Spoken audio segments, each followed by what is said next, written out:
అందరికీ నమస్కారం అండి. వెల్కమ్ టు మై ఛానల్ మన్నించు ప్రియ.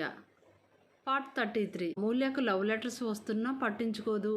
అసలు రాసేది ఎవడో చదివి వాడి పని పడదాం దీప అంటున్నా వదిలే దీపు. మనం పట్టించుకోకపోతే వాళ్ళే విసిగిపోయి వదిలేస్తారు. మనం అడగడం వల్ల తెలిసిపోయింది కదా అని మరింత రెచ్చిపోతారు. అది కాస్త గొడవకు దారితీస్తుంది. పెద్దవాళ్ళ వరకు వెళ్తుంది. మనల్ని ఏమీ అనకపోయినా అబ్బాయిలను పనిష్ చేస్తారు. వాళ్ళ భవిష్యత్ పాడవుతుంది. టీనేజ్లో ఇలాంటివి మామూలు.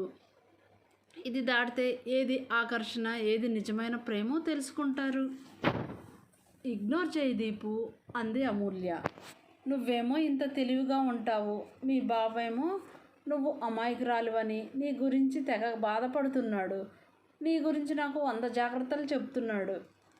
ఎంతైనా నువ్వు అదృష్టవంతురాలివి. మీ బావకు నువ్వంటే చాలా ప్రేమ అంది దీప. ప్రేమ కంటే పొజిటివ్నెస్ ఎక్కువ. నేను అబ్బాయిలు ఎవరితో మాట్లాడినా ఓర్చుకోలేడు ఎర్రగాయన మొహంతో అంది అమూల్యను అలా చూడగానే ముద్దొచ్చింది దీపకు. అమాంతం అమూల్య బుగ్గపై ముద్దు పెట్టుకుంది. ఏంటే ఈ పని? బుగ్గలు తుడుచుకుంటూ చిరుకోపంగా అంది అమూల్య. మీ బావ కంటే ముందు నేను ముద్దు పెట్టుకున్నానని కోపం వచ్చిందా? అల్లరిగా అంది దీప. నిన్ను అంటూ కొట్టబోయింది. ఆమెకు అందకుండా పరిగెత్తింది. దీప వెనకాలే పడింది అమూల్య. కానీ దీప దొరకలేదు. కాసేపు ఇద్దరూ పరిగెత్తి అలసటతో ఆగిపోయారు. ఇద్దరూ ఒకరినొకరు చూసుకున్నారు. వెంటనే పక్కున నవ్వారు. ఈడియట్, ఇంకోసారి ఇలా మాట్లాడావంటే వీపు విమానం మోత మోగుతుంది అంది కోపంగా అమూల్య. మోగితే మోగింది కానీ మొదట నేనే ముద్దు పెట్టానో. మీ బావకి ఈ విషయం తెలిస్తే కుళ్ళుకొని చేస్తాడు గట్టిగా అంది దీప. అరవకే బాబు, ఎవరైనా వింటే తేడా అనుకుంటారు తల కొట్టుకుంటూ అంది అమూల్య. అది చూసి పడి పడి నవ్వింది దీప. ఇలా సరదాగా చదువులో సీరియస్గా ఉండి ఎగ్జామ్స్ కూడా రాశారు. చూస్తుండగానే అమూల్య వల్ల ఇంటర్ అయిపోయింది. ఇంజనీరింగ్కి అభి చదివిన కాలేజీలోనే ఇద్దరికీ సీటు వచ్చింది. కాలేజీకి రాధ ఇంటికి చాలా దూరం. అందుకే హాస్టల్లో చేరాలనుకుంటే రాధ ఒప్పుకోలేదు. ఇంటి నుంచి వెళ్ళమని పట్టుబట్టింది. ప్రతిసారి కాదనడం బాధగా ఉంది. తల్లి తండ్రి కూడా అత్త దగ్గరే ఉండు, ఎప్పుడు అడిగినా ఏదో ఒక అడ్డంకి చెప్తున్నాము. ఇప్పటికే చాలా బాధ పెట్టాము, ఇంకా బాధ పెట్టవద్దు. అత్త ఇల్లు ఉండగా హాస్టల్లో ఉంటానంటే బాధపడుతుంది అని నచ్చజెప్పారు. అత్తను బాధ పెట్టడం ఇష్టం లేదు. ఏం చేయాలో అర్థం కాలేదు అమూల్యకు. కానీ తాను ఇక్కడ ఉంటే దీప ఒక్కతే హాస్టల్లో ఎలా ఉంటుంది? దీపను వదిలిపెట్టడం అమూల్యకు అసలు ఇష్టం లేదు. ఎంత బంధువులైనా దీపను ఉండమంటే ఉండదు. సెలవులకు ఎప్పుడైనా 4 రోజులంటే వస్తుంది. అది కూడా తాను బలవంత పెడితేనే. పెద్దమ్మ వాళ్ళు కూడా ఒప్పుకోరేమో. ఆమె, నువ్వు దీప ఒకే గదిలో ఉంటారా, లేకపోతే తనకు వేరే గది ఏర్పాటు చేయమంటావా? రాధ అడిగింది. అత్త నమ్మలేనట్టుగా అంది అమూల్య. ఏంటమి అలా చూస్తున్నావు? దీపను వదిలి నువ్వు ఉండలేవని నాకు తెలుసు. అయినా దీప పరాయిది కాదు కదా, తను ఇక్కడే ఉంటుంది. ఇద్దరు ఇక్కడి నుంచి వెళ్ళండి. మీకోసం ప్రత్యేకంగా డ్రైవర్ను పెట్టాను అంది రాధ. థ్యాంక్ యూ అత్త. అమాంతం ఆమెను హత్తుకుంది. నాకు తెలుసు నువ్వు నా కొడుకుని అన్న వదులుతావేమో కానీ దీపను మాత్రం వదలవు నవ్వుతూ అంది రాధ. కానీ అదే నిజమవుతుందని ఆమెకు తెలియదు. అమూల్య బుంగమూతి పెట్టింది. దీప రాధ వాళ్ళ ఇంట్లో ఉండటానికి ప్రసన్న, రఘు కూడా ఒప్పుకోలేదు. దీప కూడా అసలు ఇష్టపడలేదు. తాను హాస్టల్లో ఉంటాను, రోజు కాలేజీలో కలుసుకుంటాం కదా అంది. అమూల్య అలిగి దీపతో మాట్లాడలేదు. చంద్రశేఖర్, జానకి కూడా ప్రసన్న వాళ్ళతో చెప్పారు. ఇద్దరు కలిసి ఉంటారు, ఎందుకు కాదంటున్నావు అని. బాగుండదు జానకి, మనిద్దరం అంటే బంధువులం. రాధ వాళ్ళింట్లో అంటే అని నసుగుతుంటే, అంటే ఇంతకాలం మీరు నన్ను సొంత ఆడపడుచులో చూసుకుంటున్నారు అనుకున్నాను. కాదన్నమాట.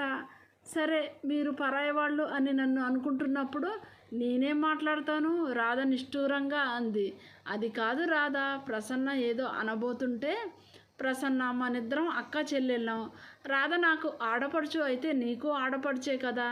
ఇన్నాళ్ళు అదే భావంతో ఉన్నాం కదా. 2 కుటుంబాలు కలివిడిగా ఉంటున్నాయి. అలాంటప్పుడు దీపుకి ఇక్కడ ఉండే హక్కు ఉంది. దీపు కూడా మేనకోడలే అవుతుంది. నువ్వు ఎలాంటి మొహమాటాలు పెట్టుకోకు అంది జానకి. అందరూ అంత చెప్తుంటే మరీ కాదనడం బాగోదని, సరే దీపు ఇక్కడే ఉండు అన్నారు రఘు ప్రసన్న. అమూల్య మొహం సంతోషంతో వెలిగిపోయింది. అది కాదు పిన్ని, దీప ఏదో అనబోతుంటే నువ్వు లేకుండా ఆమె ఉండలేదు. ఆ విషయం నీకు తెలుసు. ఇక నీ ఇష్టం దీపు అంది జానకి. దీప అమూల్య కోసం ఒప్పుకోక తప్పలేదు. అయినా కోపంతో మొహం తిప్పుకుంది అమూల్య. దీప బతిలాడి గుంజీలు తీసి నానా తంటాలు పడి ప్రసన్నం చేసుకుంది. అందరూ ఒప్పిస్తే గాని రావన్నమాట. నేనంటే నీకు ప్రేమ పోయింది పెదవి విరుస్తూ అంది అమూల్య. అర్థం చేసుకో అమ్మి, నేను ఇక్కడ ఉండటం ఏం బాగుంటుంది? ఎంత మనం బంధువులమైనా ఏదో కొన్ని రోజులు సెలవుల్లో అంటే పర్వాలేదు, కానీ ఇంజనీరింగ్ మొత్తం ఇక్కడే అంటే బాగుండదు. రాధత్త ఏమీ అనుకోకపోయినా మామయ్య ఏమనుకుంటారో సంకోచంగా అంది దీప. మామయ్య అత్తయ్య కంటే మంచివారు తెలుసా అమూల్య అంటుండగా. నేనేమనుకుంటానమ్మా, అమ్మీతో పాటు నువ్వు ఇంట్లో పిల్లవే. వీళ్ళ మాటలు విన్న ఆనంద్ అన్నాడు. అమూల్య అమ్ము ఎంతో, నువ్వు అంతే, చిన్నప్పటి నుంచి నువ్వు మాలో ఒకదానివే అనుకున్నాము అన్నాడు. ఆయనను చూడగానే ఇద్దరు నిలబడ్డారు. కూర్చోండి అంటూ సైగ చేస్తూ, మనం బంధువులం, పరాయి దానివి ఎలా అవుతావు? ఈ ఇల్లు నీ సొంత ఇల్లు అనుకోవడం ఏంటి? నీ ఇల్లే. మొహమాట పడకుండా ఉండు. ఏం కావాలన్నా అడగండి. ఇంకొకసారి ఎప్పుడు ఇలాంటి మొహమాటాలు పడకు దీప అన్నాడు ఆనంద్. దీప తల ఊపింది. ఆనంద్కి అమూల్య దీపల పరిణితి బాగా నచ్చింది. ఇంత చిన్న వయసులోనే ఇంత పరిణితిగా ఆలోచించడం సంతోషాన్ని కలగజేసింది. ఇద్దరు కాలేజీకి వెళ్ళడం మొదలుపెట్టారు. కారులో వెళ్ళినా ఇంటి నుంచి కాలేజీకి బాగా దూరం. రాధ వాళ్ళ ఇల్లు జూబ్లీ హిల్స్లో ఉంటే ఆ కాలేజీ ఏమో ఎక్కడో సిటీకి కొన్ని కిలోమీటర్ల దూరంలో ఉండేది. దాంతో తొందరగా బయలుదేరాల్సి వచ్చేది. ఆ సాయంత్రం ఆ ట్రాఫిక్ జామ్లో నుంచి బయటపడి వేలాడుతూ వచ్చేవారు. అలా వెళ్ళి రావడం కష్టంగా ఉన్నా అత్త కోసం ఓర్చుకునేది. సారీ దీపు, నా వల్ల నువ్వు ఇబ్బంది పడుతున్నావు అంది అమూల్య. అవును మరి, నేను పరాయిదాన్ని కదా, అందుకే నాకు సారీ చెప్తున్నావు. మొహం ముడుచుకుంది దీప. సారీ చెవులు పట్టుకుంది అమూల్య. అత్త బాధపడుతుందనే కదా ఉంటున్నాం. మరోసారి ఇలా మాట్లాడి నాతో తన్నులు తినకు కోపంగా అంది దీప. కాలేజీలో ర్యాగింగ్ తప్పలేదు. ముఖ్యంగా అమూల్యది అద్భుతమైన అందం అవటంతో సీనియర్లు పదే పదే ఆమెను పిలిచేవాళ్ళు.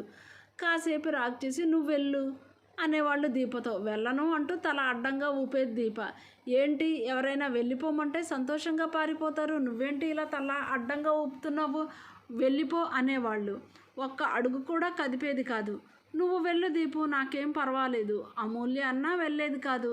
ఎప్పుడు చూసినా తోకలా ఉంటావు, తనే వెళ్ళమంటుంది పో అనేవాళ్ళు. నేను వెళ్ళను మొండిగా అనేది. ఏమీ చేయలేక వదిలేశారు. అలా జూనియర్స్ని ర్యాగింగ్ చేస్తూ అమూల్యను చూసి రాహుల్ ప్రేమలో పడిపోయాడు. రాహులే కాదు, అమూల్య కోసం చాలామంది పోటీ పడేవాళ్ళు. వాళ్ళందరూ ప్రపోజ్ చేసి తెగ విసిగించేవాళ్ళు అమూల్యను. వీళ్ళంటే తెగ రెచ్చిపోతున్నారు. ఒక చూపు చూద్దామా అంది దీప. ఇది మన ఊరు అనుకుంటున్నావా? సిటీ. ఎవరు ఎలాంటి వాళ్ళో తెలియదు కదా, చూద్దాం. మరీ భరించలేనప్పుడు పెద్దవాళ్ళకి చెప్దాంలే అంది అమూల్య. అది కాదే, వాళ్ళని చూస్తే ఒకడిని మించి ఒకడు వెధవల్లా ఉన్నారు. నిన్ను తెగ విసిగిస్తున్నారు. మామయ్యకు చెప్దామా అంది దీప. మామయ్యకా? వద్దు వద్దు, కొన్ని రోజుల చూద్దాం. ఎప్పట్లాగే ఇలాగే కంటిన్యూ చేస్తే అప్పుడు చెప్దాం దీపకు నచ్చజెప్పింది అమూల్య. అయినా వాళ్ళలో వాళ్ళే కొట్టుకు చేస్తారు. నన్ను విసిగించడానికి టైం ఉండదులే నవ్వుతూ అంది అమూల్య. అమూల్య అన్నట్టే కొంతకాలం ఆమె కోసం పోటీ పడుతూ ఒకరినొకరు కొట్టుకుంటూ గొడవలు పడుతూ ఆమె జోలికి రాలేదు. వాళ్ళు కొట్టుకుంటుంటే కొత్త బ్యాచ్ తయారైంది. అమూల్య తల పట్టుకుంది. దీప తెగ నవ్వేది. నా బాధ నీకు నవ్వులాటగా ఉందా? ఉక్రోషంగా అంది అమూల్య. ఇంత అందంగా ఉండడం నీ తప్పు. పాపం వాళ్ళు ఏం చేస్తారు? మన క్లాసులో కూడా నీకు ఫ్యాన్స్ తయారయ్యారు.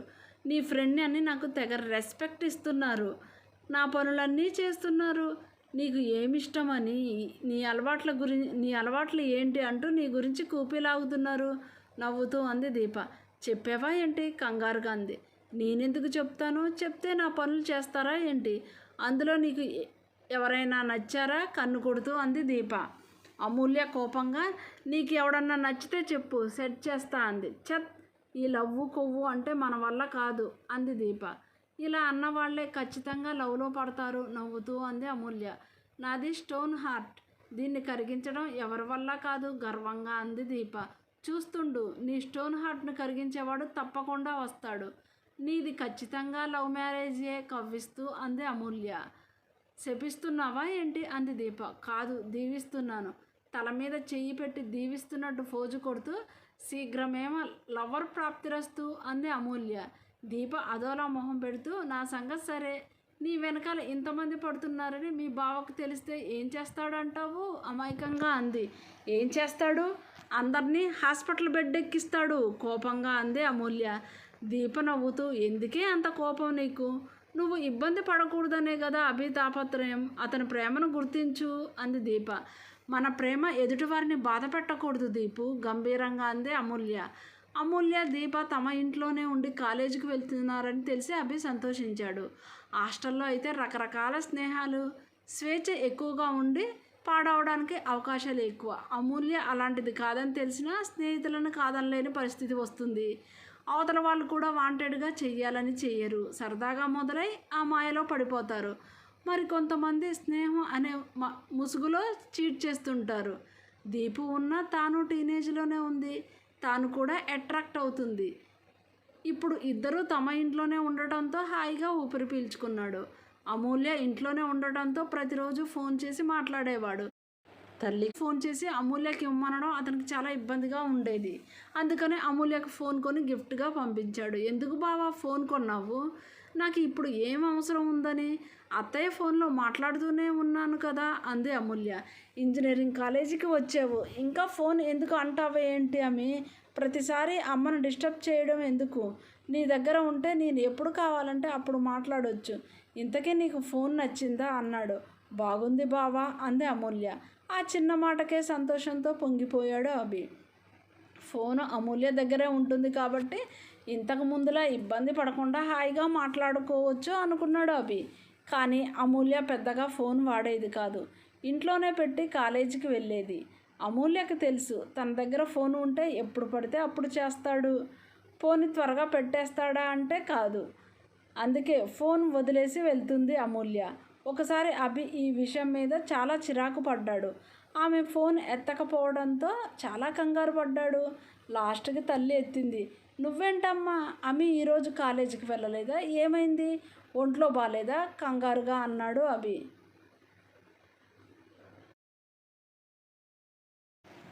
అదేమీ లేదురా, కంగారు పడకు. అది ఫోను తీసుకువెళ్ళడం లేదు. డిస్టర్బెన్స్ ఎందుకని వదిలేసి వెళ్తుంది అంది రాధ. అతనికి కోపం వచ్చినా అలాగా అమ్మా సరే నేను దీపకు చేస్తాలే అన్నాడు. వెంటనే దీపకు ఫోన్ చేశాడు. లంచ్ అవర్ కావడంతో ఫోన్ రాగానే లిఫ్ట్ చేసింది. నేను ఫోన్ పంపించింది ఎందుకు? దాచుకోవడానికా? కోపంగా అన్నాడు. రోజు నైట్ మాట్లాడుకుంటున్నాం కదా బావా, ఎందుకంత కోపం? కాలేజీలో నాకు ఫోన్ ఎందుకు? అమూల్య కూడా కాస్త సీరియస్గానే అంది.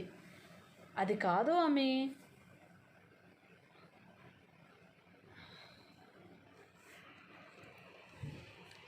నీ దగ్గర ఫోన్ ఉంటే ఎప్పుడు కావాలంటే అప్పుడు మాట్లాడుకోవచ్చు కదా, పైగా అత్యవసర సమయాల్లో ఉపయోగపడుతుంది అన్నాడు. అంతగా మాట్లాడుకోవడానికి ఏముంటాయి బాబా? ఇప్పుడే మాటలు అన్నీ అయిపోతే తర్వాత మాట్లాడడానికి ఏమీ ఉండదు. రోజు నైట్ మాట్లాడుకుంటున్నాముగా చాలు. ఇక అత్యవసర సమయంలో అంటావా? అలాంటి పరిస్థితి రాదు. ఒకవేళ వచ్చినా దీపు దగ్గర ఉంది, అది చాలే అంది అమూల్య. ఇక ఏమీ అనలేక అభి ఊరుకున్నాడు. దీపకు ఒక విషయం అర్థం కాలేదు. అభితో మాట్లాడేటప్పుడు అమూల్య మొహం సంతోషంతో వెలిగిపోతుంది. చాలా ప్రేమగా మాట్లాడుతుంది. అతని బాగోగుల గురించి శ్రద్ధగా కనుక్కుంటుంది. టైంకు తినమని, హెల్త్ విషయంలో నిర్లక్ష్యం వహించవద్దని, స్టడీస్ మీద దృష్టి పెట్టు, నీ మీదే మన కుటుంబాల భవిష్యత్తు ఆధారపడి ఉంది. అంతేకాదు కొన్ని వేల కుటుంబాలు ఆధారపడి ఉన్నాయి. మన బిజినెస్లను నువ్వు హ్యాండిల్ చేయాలంటే అన్ని విషయాల మీద అవగాహన ఉండాలి. కాబట్టి అన్నీ నేర్చుకో బావా, స్టడీ చేయి. దేనికి వెళ్ళావో ఆ లక్ష్యం గుర్తుంచుకో. ఈ వయసులో ఎన్నో ఆకర్షణలు కలుగుతాయి. ఫ్రెండ్స్ పార్టీలు అంటూ తిరగొద్దు. సరదాగా ఎప్పుడన్నా ఓకే, కానీ ఆ మాయలో పడకు బావా. నీకు అన్నీ తెలుసు, కానీ చెప్పకుండా ఉండలేను అంటుంది.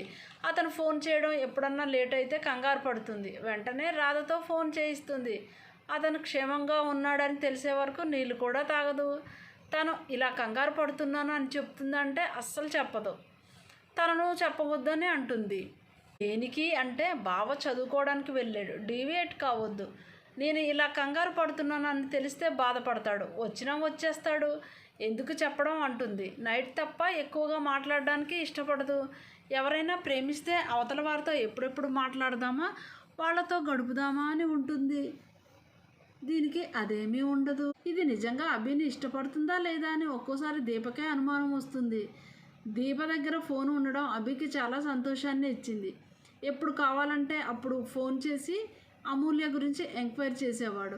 దీప విసిగిపోయి, కొంచెం టైం చూసుకో అభి, క్లాస్లో ఉన్నప్పుడు కూడా చేస్తున్నావు, లెక్చరర్ నా వైపు కోపంగా చూస్తుంది, ఆమె కూడా తిడుతుంది, ఈ టైంలో ఫోన్లేంటి, ఎవరు చేస్తున్నారు, బావ అయితే అసలు ఎత్తకు, క్లాస్లో ఉన్నంత వరకు స్విచ్ ఆఫ్ చేయి అని మొన్న చాలా కోప్పడింది, కాస్త టైం చూసుకొని చెయ్యి అభి అని మొత్తుకునేది దీప. దీప మాటలు పట్టించుకునేవాడు కాదు అభి. సరేలే, నువ్వు అంత బాధపడకు, లంచ్ అవర్లో చేస్తాను అనేవాడు. అన్నట్టుగానే లంచ్ అవర్లో ఫోన్ చేసేవాడు రోజు. కాలేజీ ఎలా ఉంది, ఫ్రెండ్స్ ఎవరన్నా కొత్తగా అయ్యారా ఏంటి అంటూ ఎంక్వైరీ చేసేవాడు. అసలే ఇంజనీరింగ్ కాలేజీ, చాలామంది అబ్బాయిలు ఉంటారు, కాస్త జాగ్రత్తగా ఉండండి అనేవాడు. కాలేజీలో జరిగేవి ఏవి దీపు చెప్పేది కాదు. అంతా బాగుంది, ఫస్ట్లో ర్యాగింగ్ చేసేవారు అంతే, ఇప్పుడు అలాంటి ప్రాబ్లం కూడా లేదు, నమ్మకంగా చెప్పింది. జరిగేవన్నీ చెప్పి అతన్ని టెన్షన్ పెట్టడం ఎందుకు, స్టడీస్ డిస్టర్బ్ అవుతాయి. ఆమె మీద ప్రేమతో వచ్చినా వచ్చేస్తాడు. పైగా ఇలా చెప్పినట్టు తెలిస్తే అమూల్య బాధపడుతుందని ఎప్పటికప్పుడు కవర్ చేసేది. అసలే అమూల్య అందమైనది, ఆమె వెనక పడకుండా ఎలా ఉంటారు, అదే అడిగాడు. మొదట్లో వెనకాల పడ్డారు. ఆమె స్ట్రాంగ్ వార్నింగ్ ఇవ్వడంతో తన జోలికి రావటం లేదు. పైగా మామయ్య ఒకసారి కాలేజీకి వచ్చాడు, దాంతో మేము వర్మ గ్రూప్ ఆఫ్ ఇండస్ట్రీకి చెందిన వారమని తెలిసి మా జోలికి రావడానికి భయపడుతున్నారు. ప్రిన్సిపల్ కూడా స్ట్రిక్ట్ వార్నింగ్ ఇచ్చారు, మా జోలికి వస్తే తాట తీస్తామని నమ్మకంగా చెప్పింది దీప. ఆనంద్ వచ్చాడు కానీ ప్రిన్సిపల్తో మాట్లాడి వెళ్ళిపోయేవాడు. ఎవరికి తమ కుటుంబం గురించి కానీ వర్మ గ్రూప్ ఆఫ్ ఇండస్ట్రీకి చెందిన వాళ్ళని కానీ తెలియదు. అమూల్యకు అలా చెప్పుకోవడం అస్సలు ఇష్టం లేదు. అతనికి ఏమూలో అనుమానం ఉన్నా చిన్నప్పటి నుంచి దీప తనకు అన్ని విషయాలు చెప్పడంతో ఇది కూడా నిజమే అని నమ్మేశాడు. లేకపోతే రెక్కలు కట్టుకొని వాలేవాడే. రోజు కాలేజీకి వెళ్ళి నీరసంగా తోటకూర కాడలా వేలాడుతూ వచ్చి బెడ్కి అడ్డంగా పడేవాళ్ళు. సంవత్సరం పాటు అలాగే జరిగింది. వాళ్ళని చూసి రాధ బాధపడింది. తన కోసమే వాళ్ళు అంత కష్టపడుతున్నారని వాళ్ళని హాస్టల్లో చేరమని చెప్పింది. వద్దత్తా, మాకేం కష్టం లేదు, వాళ్ళు అన్న వాళ్ళ ఇబ్బందిని గ్రహించిన రాధ తాను ఇష్టంగానే పంపిస్తున్నానని బాధపడడం లేదని, కాకపోతే ప్రతి వీకెండ్కి రావాలని చెప్పింది. ఆమె ఒప్పుకోవడంతో ఆనంద్ కూడా సంతోషించి వాళ్ళని కాలేజీకి దగ్గరలో ఉన్న హాస్టల్లో చేర్చాడు. ఈ విషయం అభికి తెలీదు. ఆ రోజు కాలేజీ క్యాంటీన్లో లంచ్ చేసి వస్తున్నారు.